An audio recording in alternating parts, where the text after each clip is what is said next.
Hello and welcome to this week's Roundup. On the Small Business Big Network podcast this week, I'm chatting to marketing expert Gemma Adair. She's also a podcast host herself, so do check out What's Marketing Got to Do with It.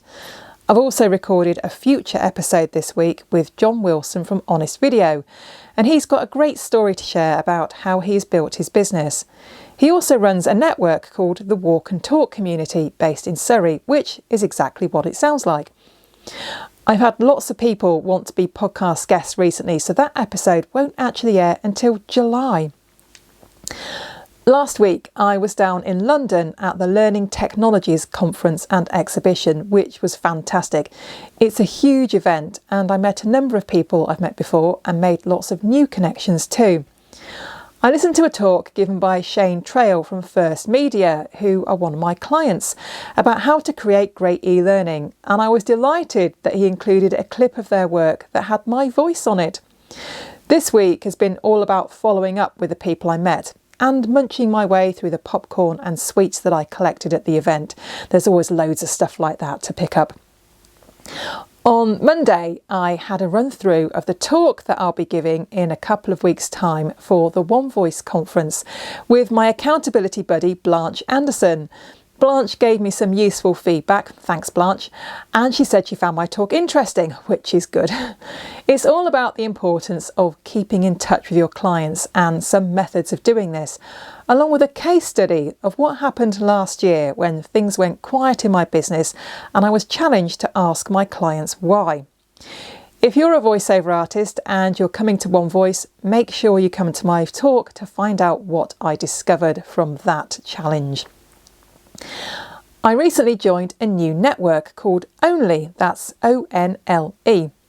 On Mondays they have a great meeting called Only 123, which is 3 one-to-ones with other people in the network, and a really good way to get to know people, so I'm looking forward to attending more of those. On Monday afternoon, I was delighted to be the speaker at Julie Taylor's Buzz Business Networking. I spoke to her members about how to keep in front of your customers to stay top of mind. Julie is based in the Netherlands, but the beauty of Zoom is you can be anywhere in the world and join in. On Tuesday, I went along to the Building for the Future exhibition at the Lincolnshire Showground. This was a mixture of exhibitors from businesses such as architects, but also businesses working in the heritage sector. This was the bit that I was interested in, as I love working on projects for museums and historic places. I listened to an excellent talk by Squeaky Pedal, who are a production company specialising in creating content for the heritage sector. I also bumped into Luke Clayton from Clay10, another production company I've worked for in the past, who also had a stand at the expo.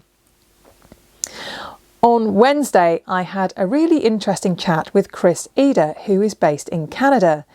He'd been introduced to me by Alex Hockhausen, who's a member of the Only Network. This networking works, you know.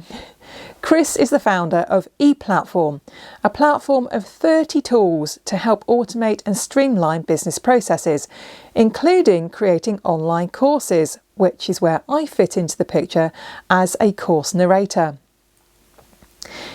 Yesterday, I had my monthly coaching call with Sheena Wyatt from Kapow Business Coaching. She always manages to come up with new ideas to help move my business forward, and yesterday was no exception. She always leaves me with lots of work to do.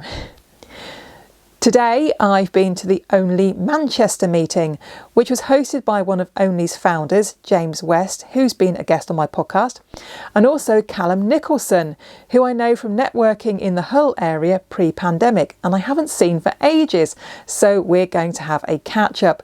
I also got a one-to-one in the diary with Matt Sanders, who I met for the first time on this morning's meeting. So there's lots going on, and I've been busy with voiceover work this week too, after a quiet start to the financial year. I'm hoping it continues in this busy way. Have a great weekend and join me again next time for another Roundup.